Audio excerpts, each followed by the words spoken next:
Almost 200 years history ఉన్న powerful Ganesh temple కి వెళ్తున్నాం అనమాట. బ్రిటిష్ కాలంలో సైనికుల దాహం కోసం ఒక బావి తవ్వితే ఆ బావి నుంచి చతుర్భుజ గణేష్ విగ్రహం ఒకటి బయటపడిందంట.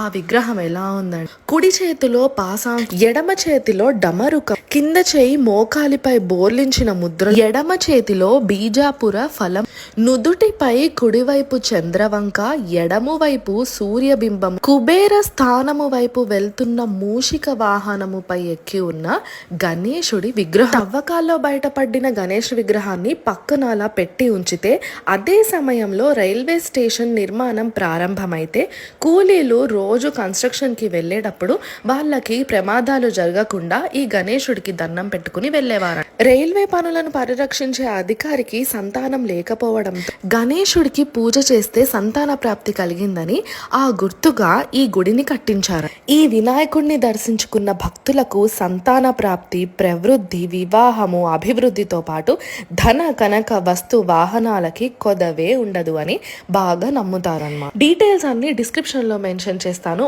ఒకవేళ మీరు ఈ టెంపుల్ కి వెళ్ళకపోయి ఉంటే కంపల్సరీ వెళ్ళి దర్శనం చేసుకోండి.